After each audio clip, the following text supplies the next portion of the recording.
নমস্কার বন্ধুরা, নবদিগন্ত চ্যানেলের পক্ষ থেকে আপনাদের সকলকে জানাই স্বাগতম। তো বন্ধুরা, আজকে সকালে গুড মর্নিং জানি আপনাদের জন্য। এখন যে আপডেটটি দিতে চলেছি, এই বিষয়টি অনেক দর্শক বন্ধুই আমার কাছে রিকোয়েস্ট করেছেন এই বিষয় নিয়ে একটি ভিডিও বানানোর জন্য। বর্তমানে যে বিএডদের যে মামলা 11,765-তে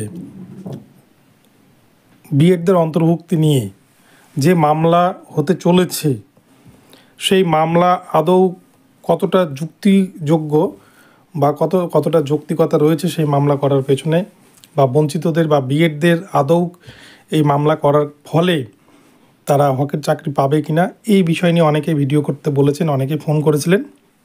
তাদের অনুরোধে ভিডিওটি বানাচ্ছি।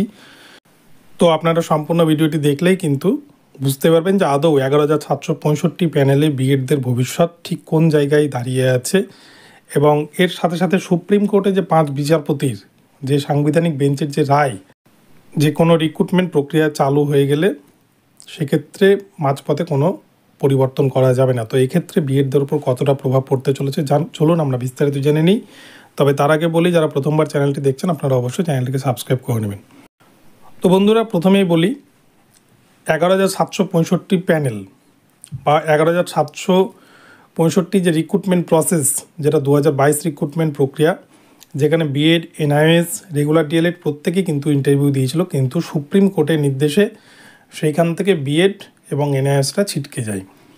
পরবর্তীতে আপনারা দেখেছেন যে রিভিউ পিটিশনে এনআইএসটা কিন্তু সুপ্রিম কোর্টে মামলা দিতে গিয়েছে, এবং তারপরে এই নিয়ে তারা কলকাতা হাইকোর্টে একাধিক মামলা করেছে, এবং সেক্ষেত্রে কিন্তু মামলাগুলো এখনও পর্যন্ত ফাইনাল জাজমেন্ট হয়নি, কিন্তু মামলাগুলো কিন্তু একটা ভালো জায়গায় রয়েছে।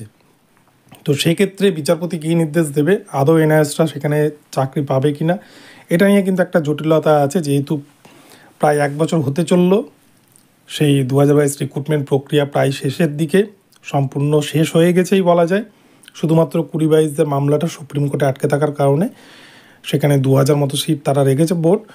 তো সেক্ষেত্রে সেই সিট তারা কী করবে সেটা পরের বিষয়, সুপ্রিম কোর্ট যা নির্দেশ দেবে সেই মোতাবেক কিন্তু কাজ করবে, এমনটাই বোর্ডের সভাপতি গৌতম পাল স্যার জানিয়েছিলেন।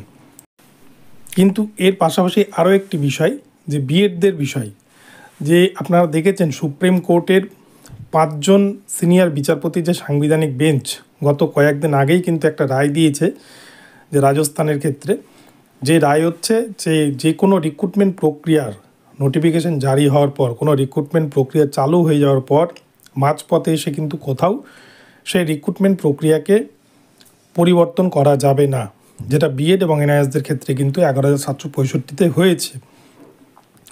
কিন্তু বিষয়টি হচ্ছে 11,765-তে রিক্রুটমেন্ট নোটিফিকেশন জারি করেছে প্রাইমারি বোর্ড, কিন্তু তা সত্ত্বেও কিন্তু তারা কিন্তু সুপ্রিম নির্দেশেই বিএডদেরকে এবং এনআইএসদেরকে বাতিল করেছে। যেহেতু সুপ্রিম কোর্ট থেকে পরিষ্কার জানিয়ে দিয়েছিল ফ্রেশ রিক্রুটমেন্টে এনআইএসটা সুযোগ পাবে না। অপরদিকে বিএডদের ক্ষেত্রেও সুপ্রিম কোর্ট জানিয়েছিল, এনসিটি পরিষ্কার জানিয়েছিল সুপ্রিম কোর্টে বিএডদের মামলা চলাকালীন, যে বিএডদের কিন্তু সেই চাইল্ড সাইকোলজির যে বিষয়, সেই বিষয়টা তাদেরকে সঠিকভাবে পড়ানো হয় না, তাদের পঠন পাঠনে নেই, যেটা ডিএলএডের মধ্যে রয়েছে। এবং এই জায়গায় দাঁড়িয়ে সুপ্রিম কোর্ট পরিষ্কার নির্দেশ দেয় যে কোনো বিএড আজকের পর থেকে নতুন করে চাকরি পাবে না, প্রাথমিকের ক্ষেত্রে তারা যোগ্য নয়। তো এই জায়গায় দাঁড়িয়ে সুপ্রিম কোর্ট যেখানে নিজেই একটা নির্দেশ দিয়েছে যে বিএডরা প্রাথমিকের জন্য এলিজিবল নয়, সেই জায়গায় দাঁড়িয়ে নতুন করে বিএডদের চাকরি পাওয়ার সম্ভাবনা কিন্তু একদম ক্ষীণ বললেই বলা যায়, যে বিএডদের কিন্তু নতুন করে চাকরি পাওয়ার সম্ভাবনা নেই। তবে আমি বলবো যে আপনারা মামলা করছেন, যারা মামলা করছেন আপনারা অবশ্যই মামলা করুন, ট্রাই করে রাখা ভালো, কিন্তু না হওয়ার সম্ভাবনাটাই বেশি। তবে অপরপক্ষে এটাও সুপ্রিম কোর্ট বলেছিল, যারা চাকরি পেয়ে গেছে যে সমস্ত বিএড, তাদের কিন্তু 6 মাসের একটা ব্রিজ কোর্স করতে হবে, যেটা এনসিটি কন্ডাক্ট করবে, যেটা 2018 এনসিটির গেজেটে ছিল, যে চাকরি পাওয়ার 2 বছরের মধ্যে তাদেরকে 6 মাসের ব্রিজ কোর্স করতে হবে, এবং সেই ব্রিজ কোর্স করলে কিন্তু তারা ডিএলএডের সমতুল্য হয়ে যাবে। তো যারা চাকরি পেয়ে গেছে তাদের জন্য কিন্তু কোনো সমস্যা নেই, তাদেরকে সরকার এনসিটির মাধ্যমে ব্রিজ কোর্স করিয়ে নেবে 6 মাসের, কিন্তু নতুন করে কিন্তু বিএডদের চাকরি পাওয়ার সম্ভাবনা একদমই নেই বললেই কিন্তু 99% সম্ভাবনা নেই। 1% থাকতেও পারে, যদি এখন বিচারপতিরা সেটাকে যোগ্য মনে করেন তাহলে দেখতে পারেন, কিন্তু আমার এটা সম্পূর্ণ মতামত যে সেক্ষেত্রে কিন্তু বিএডদের অন্তর্ভুক্তির সুযোগ খুবই কম, যেহেতু সুপ্রিম কোর্ট নিজেই কিন্তু রায় দিয়েছিলেন বিএডদের বিপক্ষে। তো এই বিষয়টি অনেকের অনুরোধে জানালাম। অনেকেরই হয়তো এই কথাগুলো ভালো নাও লাগতে পারে, সত্য কথা সবসময় তেতো হয়।